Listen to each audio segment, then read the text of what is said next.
Hello बच्चों, good morning class 10th। Human I and colourful world आज इस lesson का लास्ट है। आज लेसन पूरी तरह से समाप्त हो जाएगा और आज हम इस लेसन में पढ़ने वाले हैं प्रिज्म।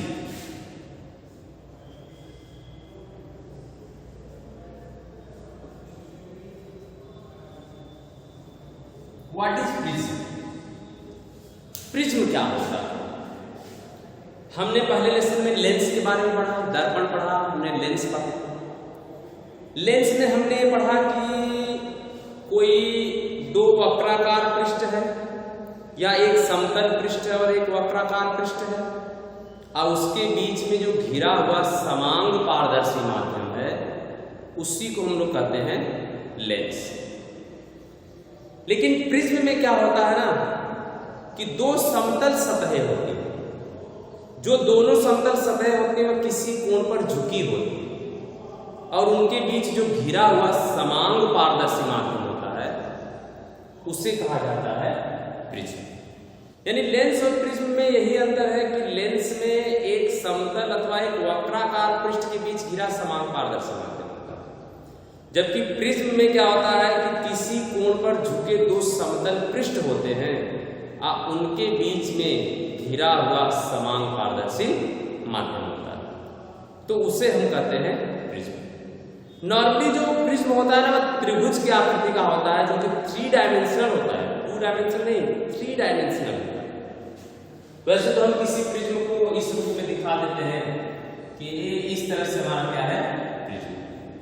यह प्रिज्म का एक मुख्य परिच्छेद कहलाता है, मतलब एक साइड से काट लिया गया है पतली सी स्लाइस तो त्रिभुजाकार आकृति दिखती है। नहीं तो अगर देखा जाए जो प्रिज्म होता है, अगर हम इसको थोड़ा सा तिरछा करके रख दें कुछ इस तरीके का, तो आपको प्रिज्म इस तरह से दिखेगा।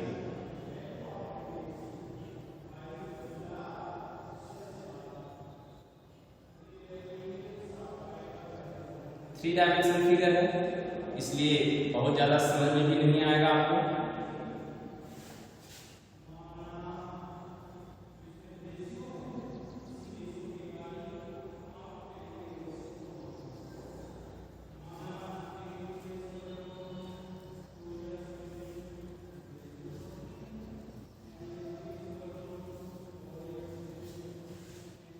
अगर कुछ ज्यादा समझ में आने वाली चीज नहीं, एक 3 डायमेंशनल फिगर है। अब 3 डायमेंशनल फिगर जो यहाँ नहीं बनाया जा सकता है, लेकिन फिर भी मैं एक बार और कोशिश कर ले रहा हूँ कि 3 डायमेंशनल फिगर हम बनाएंगे कैसे। ये ऐसे हो गया और ये नीचे की तरफ हो गया और इसके बाद इधर की तरफ हो गया, इससे इसको मिला लीजिए और इससे इसको कुछ इस तरीके का, यानी कि जैसे किताब होती है ना ऐसे इस तरीके ऐसे जो चारों तरफ समान माध्यम दिया हो। तो इसका एक परिच्छेद अगर यहां से पतली सी स्लाइस काट लें तो कुछ ऐसा हमको दिखेगा। ये ए हो गया, ये ए हो गया, इधर का पार्ट बी हो गया, इधर का पार्ट सी हो गया। इसमें ये जो ए बी सी डी आपको दिख रहा है, इसमें से जो ए बी हो गया और जो ए सी हो गया, ए बी और सी, इससे हम कहते हैं फलक। ये प्रिज्म के फलक कहलाते हैं। यानी एक पृष्ठ, यानी कि जो किसी कोण पर जो झुका हुआ पृष्ठ होता है उसे हम कहते हैं फलक। ये नॉर्मली अपवर्तक फलक भी कहलाता है, अपवर्तक फलक। जो BC है इसका, इसे हम कहते हैं प्रिज्म का आधार। प्रिज्म का ये आधार कहलाता है, ये प्रिज्म का आधार कहलाता है। और जो कोण A होता है इसे हम लोग कहते हैं शीर्ष कोण। शीर्ष कोण या प्रिज्म कोण, यह शीर्ष कोण या प्रिज्म कोण कहलाता है। यानी एंगल ए जो ऊपर है उसे हम शीर्ष कोण अथवा प्रिज्म कोण कहते हैं। यानी यदि BC आधार हुआ तो A इसका शीर्ष कोण हो जाएगा, अगर AB आधार हुआ तो C शीर्ष कोण हो जाएगा, तो जो आधार होगा नीचे वाली भुजा होगी उसकी ठीक अपोजिट जो दिखेगा वही उसका शीर्ष कोण होगा। तो ये आपका प्रिज्म हो गया, यानी कि जो दोनों समतल पृष्ठ जो किसी कोण पर झुके हुए हैं, जिसको उसी कोण पर झुके हैं, इसको हम लोग अपवर्तक फलक कहते हैं। और ये जो आपका BC हुआ इसे प्रिज्म का आधार कहते हैं, और जो ऊपर एंगल दिख रहा है उसे कहते हैं शीर्ष कोण अथवा प्रिज्म कोण कहते हैं। तो बच्चों ये एक प्रिज्म हो गया। नॉर्मली प्रयोगशाला में आप प्रिज्म को देख सकते हैं, ठीक है। कभी स्कूल खुलेगा आप लैब में जाएंगे जरूर मैं आपको प्रिज्म दिखाऊंगा। अब हम ये जानेंगे कि किसी प्रिज्म के द्वारा प्रकाश का अपवर्तन कैसे होता है, यानी प्रिज्म द्वारा प्रकाश का अपवर्तन। प्रिज्म द्वारा प्रकाश का अपवर्तन। प्रिज्म द्वारा प्रकाश का अपवर्तन कैसे? तो बच्चों प्रिज्म द्वारा प्रकाश का अपवर्तन देखिए कैसे होता है। मान लीजिए कि ये कोई प्रिज्म हो गया, ये कोई प्रिज्म हो गया, इस पर कोई प्रकाश किरण तिरछा आपकी ऐसे तिरछा आपकी, यहां से आप लंब खींच दीजिए, इस पर हमने लंब खींच दिया। तो रूल के हिसाब से अपवर्तन का अगर आप रूल लगाइए तो जब कोई प्रकाश किरण किसी पारदर्शी माध्यम पर आपतित होती है, दूसरे माध्यम में प्रवेश करती है, तो अपने अभिलंब की ओर झुक जाती है। तो प्रकाश किरण को तो सीधा जाना चाहिए, इसका मान हो गया सीधा वाला, लेकिन ये सीधा तो नहीं, कि यहां से झुक करके इधर जाएगी। इस पर क्या होगा आपतित। फिर इस पर एक अभिलंब खींच दीजिए, ये इस पर अभिलंब हो गया, इस पर अभिलंब खींच दिया, इसको पीछे बढ़ा दिया जाए, ये कहीं इसको मिलेगा। फिर अब ये कांच है, ये हवा है, ये क्या अपने अभिलंब से थोड़ा दूर हटेगी, अपने अभिलंब से दूर हटती चलेगी। इसको थोड़ा पीछे बढ़ा दिया जाए, इसको पीछे बढ़ाया जाएगा तो ये इस किरण को कहीं कहीं काटेगी। ये जो इधर से जा रही है इसको कहेंगे क्या करेंगे, काटेगी। इसके बीच में एक कोण बनेगा, इसी कोण को हम लोग कहते हैं विचलन कोण। ये जो डेल्टा है इसको हम लोग डेल्टा पढ़ते हैं, और इसका जो नाम होता है इसे हम कहते हैं विचलन कोण। यह विचलन कोण होता है। अगर यहीं पर यम हो जाए इसको कहते हैं न्यूनतम विचलन कोण। न्यूनतम विचलन कोण।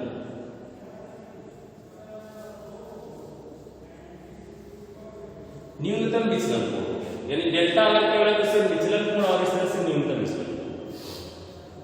ये इसका शीर्ष कोण हो गया ए, ये हो गया इसका आधार बी, और ये हो गया आपका सी। ये जो किरण आई है तो इसके अभिलंब के साथ जो कोण यहां पर बना इसको हम लोग कहते हैं आई, और ये वाला कोण क्या हो गया आर। ये हो गया आई और ये हो गया आर। उसी तरह से ये वाला जो कोण हो जाएगा वो होगा आई डैश, और ये वाला जो कोण होगा आर डैश। इसे ई मान लीजिए। ये जो किरण है इसको हम कहते हैं आपतित किरण। ये आपतित किरण है, आपतित किरण। इस किरण को हम कहते हैं निर्गत किरण। ये निर्गत किरण होगी, और जो बीच में किरण होती है इसको हम कहते हैं अपवर्तित किरण। बीच में अपवर्तित किरण, इसको कर लीजिए यहां से P, यहां हो गया Q, यहां हो गया R, यहां हो गया S। तो आपतित किरण कौन सी हो गई, यानी जो PQ हो गया इसको हम लोग कहेंगे आपतित किरण। जो QR हुआ इसको हम कहेंगे अपवर्तित किरण, और जो RS हुआ इसे कहेंगे निर्गत किरण। यह निर्गत किरण। तो इस विचलन कोण की परिभाषा क्या हुई कि ये जो आपतित किरण है और ये जो निर्गत किरण है, उन दोनों के बीच में बनने वाले कोण को हम कहते हैं विचलन। यानी कि किसी प्रिज्म पर आपतित किरण तथा निर्गत किरण के बीच बनने वाले कोण को हम कहते हैं विचलन कोण। तो बच्चों विचलन कोण किसी विशेष आपतन कोण के लिए, आइए किसी विशेष आपतन कोण के लिए ये जो विचलन कोण का ना न्यूनतम होता है, उससे कम नहीं हो सकता, फिर बढ़ने लगता है। तो उस अल्पतम यानी न्यूनतम विचलन को ही हम कहते हैं न्यूनतम विचलन कोण। यानी कि सबसे विचलन कोण का जो न्यूनतम मान होता है वही विचलन न्यूनतम विचलन कोण कहलाता है। इसको हम लोग देखिए डेल्टा से दिखाते हैं। न्यूनतम विचलन की अवस्था में न्यूनतम विचलन कोण, न्यूनतम विचलन कोण की दशा में प्रिज्म के पदार्थ का अपवर्तनांक, प्रिज्म के पदार्थ का अपवर्तनांक। तो प्रिज्म के पदार्थ का अपवर्तनांक कितना होगा? वो हो जाएगा n बराबर साइन ब्रैकेट में a प्लस डेल्टा m बटे 2 सबके बटे साइन a बाई। अगर न्यूनतम विचलन कोण की दशा में देखा जाए तो इस प्रिज्म के पदार्थ का जो अपवर्तनांक का सूत्र होता है वह n बराबर sine a plus delta m बटे 2 और सबके बटे साइन a बाई 2 होता है। a क्या है? जहां a क्या है? इसको हम कहते हैं शीर्ष कोण या प्रिज्म कोण कहते हैं। और n को आप जानते हैं, यह प्रिज्म के पदार्थ का क्या है? अपवर्तनांक। तो बच्चों ये प्रिज्म है और प्रिज्म के पदार्थ का अपवर्तनांक का सूत्र है। पतले प्रिज्म के अगर कोई पतला प्रिज्म है, पतले प्रिज्म के पतले प्रिज्म का मतलब है कि अगर a का मान क्या हो 10 डिग्री, यानी कि अगर इस a का मान 10 डिग्री 5 से 10 डिग्री के बीच में हो, 5 से 10 डिग्री के बीच में 5 डिग्री टू 10 डिग्री, तो जो शीर्ष तो प्रिज्म क्या कराएगा? तब पतला कराएगा। तो ऐसी दशा में जो डेल्टा m का मान होता है वह a ब्रैकेट में n माइनस 1 की क्या होता है? बराबर होता है। यह a ब्रैकेट में n माइनस 1 बराबर है।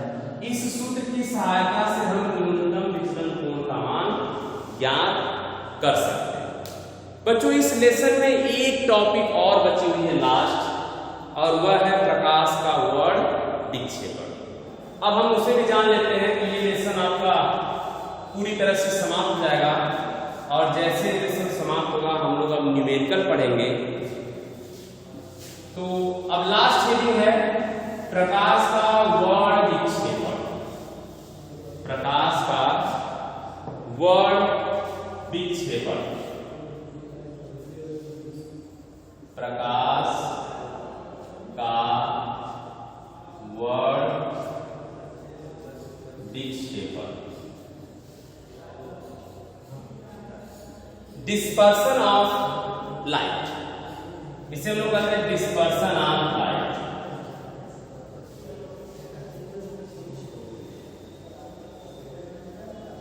Dispersion of light. बच्चों आप देखे होंगे बारिश के दिनों में इंद्रधनुष का बनना। अब इंद्रधनुष बन कैसे जाता है? इसका रीजन जो होता है वह है प्रकाश का वर्ण विक्षेपण। यानी कि यह पूर्ण आंतरिक परावर्तन, अपवर्तन और वर्ण विक्षेपण की तीनों की एक मिश्रित घटना होती है। लेकिन उसमें जो सबसे अधिक जो घटना प्रभावी होती है वह वर्ण विक्षेपण। अब ये वर्ण विक्षेपण है जब सूर्य का प्रकाश, यानी जिसे हम लोग श्वेत प्रकाश कहते हैं, जब किसी प्रिज्म पर क्या होता है कि तिरछा आपतित होता है, ये श्वेत प्रकाश हो गया, श्वेत प्रकाश। श्वेत प्रकाश का मतलब है सूर्य का प्रकाश। किंतु यहां से ये प्रकाश का पथ हो गया, सीधा जाएगा बिल्कुल, ये प्रकाशित पथ हो गया, यानी प्रकाश इसी दिशा में जाना चाहिए अगर विचलित नहीं होगा। लेकिन क्या होता है, प्रकाश यहां से विचलित होगा और जाएगा यहां पर, यहां से फिर विचलित होगा जाएगा यहां पर। कई बार विचलन हुआ, एक बार यहां से होगा, यहां से फिर प्रकाश निकल के जाएगा यहां, और यहां से एक बार और होगा विचलन, यहां से प्रकाश एक बार और जाएगा, यहां होगा विचलन, यहां से गया और यहां होगा विचलन, यहां से गया और यहां होगा विचलन, यहां से गया और यहां होगा विचलन। कितना हुआ? 3 3 6, और ये हुआ नंबर 7। यानी कि श्वेत प्रकाश जब प्रिज्म से गुजरता है तो श्वेत प्रकाश अपने अवयवी घटकों में विभक्त हो जाता है, और श्वेत प्रकाश का अपने अवयवी घटकों में जो विभक्त होने की घटना होती है, इसी को हम लोग कहते हैं प्रकाश का वर्ण विक्षेपण। ये प्रकाश का वर्ण विक्षेपण कहलाता है। यानी कि प्रकाश, सूर्य प्रकाश का प्रिज्म से गुजारने पर अपने अवयवी घटकों में विभक्त होने की जो घटना है उसी को प्रकाश का वर्ण विक्षेपण कहते हैं। तो उसके जो अवयवी घटक है, इसका मतलब है कि जो श्वेत प्रकाश होता है ना, वह इन 7 रंग की किरणों से मिलकर बना होता है। और किरणें कौन कौन सी हैं? विबग्योर, VIBGYOR,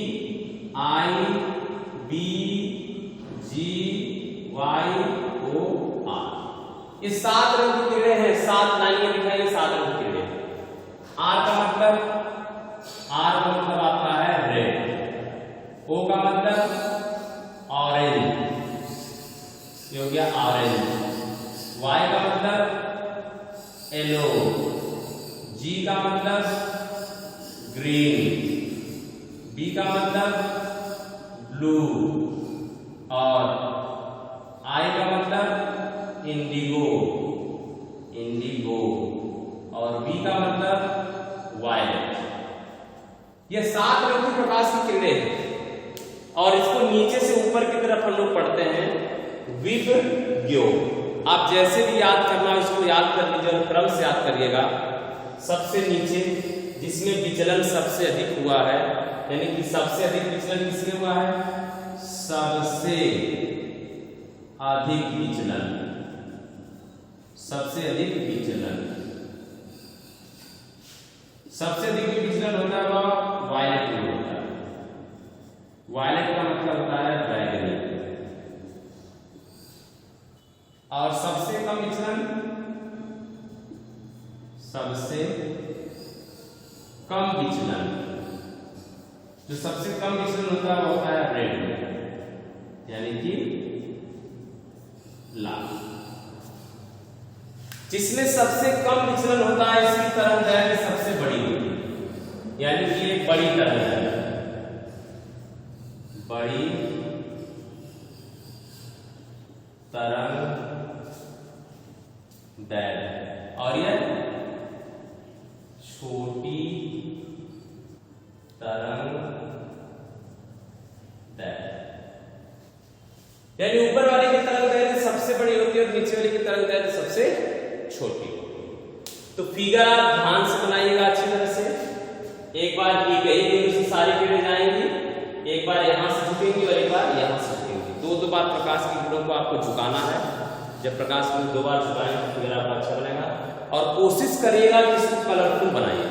अगर आपके पास स्केच हो, मोम वाला कलर हो, तो आप अलग अलग लाइन में क्या करिएगा, अलग अलग कलर से खींचिएगा, या लाइन खींच करके जो इसके बीच की जो गैपिंग है उसको उस रंग से आप फिल करिएगा, तो देखने में क्या होगा कि आपका फिगर बहुत ही सुंदर लगेगा। ठीक है, तो एक बार फिर समझ लीजिए वर्ण विक्षेपण क्या है कि श्वेत रंग की प्रकाश की किरणों का प्रिज्म से गुजरने के पश्चात अपने अवयवी घटकों में विभक्त होने की जो घटना है उसे प्रकाश का वर्ण विक्षेपण कहते हैं। और प्रकाश के वर्ण विक्षेपण में 7 रंग के कलर मिलते हैं। सबसे छोटी तरंगदैर्घ्य यानी जिसमें सबसे अधिक विचलन हुआ है वो वायलेट है। सबसे अधिक सबसे कम विचलन वाला जिसकी तरंग सबसे बड़ी है का रेड। ठीक है, बाकी बीच में आप सीरियल से याद कर लीजिए VIB GYOR और नीचे से ऊपर की तरफ। अब इसके बाद से इसमें एक छोटी सी टॉपिक और है। ठीक है, एक छोटी सी टॉपिक और है, उसको भी मैं बता दे रहा हूँ, लेकिन उसके पहले एक नोट जान लीजिए, ये ध्यान से समझ लीजिएगा। ये बहुविकल्पिक क्वेश्चन में अक्सर पूछा जाता है। दो बातें मैं यहाँ बता दिया हूँ कि सबसे अधिक जो विचलन होता है वो बैगनी में होता है, सबसे कम विचलन जो होता है वह लाल में होता है।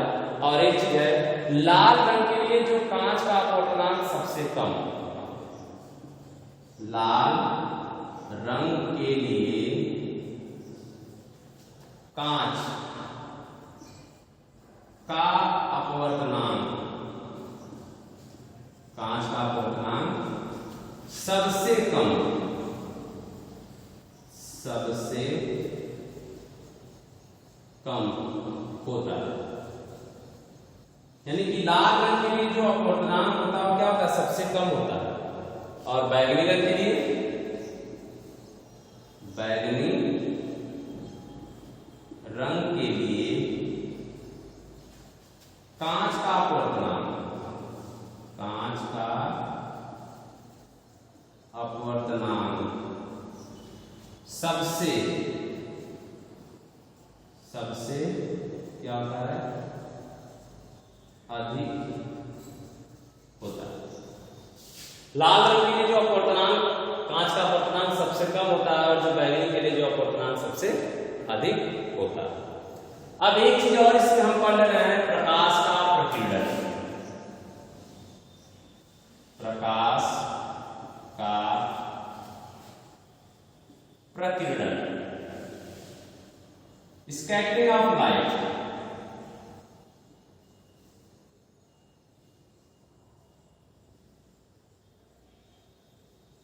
Scattering of light. बच्चों, प्रकाश का प्रकीर्णन की जो घटना है जिसमें आकाश का जो रंग होता है वह नीला दिखाई देता है। यानी कि जब सूर्य से प्रकाश हमारे वायुमंडल में प्रवेश करता है तो वहां पर उसे धूल के कण, अशुद्धियां और जलवाष्प, ये सभी चीजें मिलती हैं। तो ये सब चीजें क्या करती है कि प्रकाश को अवशोषित कर लेती है और अवशोषित करके दूसरी दिशा में फैला देती है। तो इस घटना को हम प्रकाश का प्रकीर्णन कहते हैं। यानी कि सूर्य के प्रकाश को जल, वाष्प, अशुद्धियों और गैस के अणुओं द्वारा अवशोषित करके किसी अन्य दिशा में विकिरित करने की जो घटना है उसे हम कहते हैं प्रकाश का प्रकीर्णन। प्रकाश के प्रकीर्णन के कारण ही आकाश का रंग नीला दिखाई देता है। तो चूंकि जिस रंग की तरंगदैर्घ्य सबसे छोटी होती है उसका प्रकीर्णन सबसे ज्यादा होता है, लेकिन बैगनी रंग हमें दिखाई नहीं देता है, आकाश इंडिगो दिखाई देता है आसमान में। तो चूंकि बैगनी रंग के प्रकाश की जो मात्रा होती है सूर्य के प्रकाश में बहुत कम होती है, तो बैगनी रंग वहां से आते आते क्या होता है, वायुमंडल में अवशोषित हो जाता है। तो जो दूसरे नंबर की जो किरण बचती है वही हमारे नेत्र तक पहुंच पाती है। इस कारण से वह हमें क्या होता है, आसमानी दिखाई देता है। तो बच्चों, ये फर्स्ट लेसन में आपका पूरी तरह से समाप्त हो गया। अब इसके बाद हम लोग न्यूमेरिकल्स पढ़ेंगे। अगर कुछ बातें नहीं समझ आएंगी जरूर पूछेगा। धन्यवाद।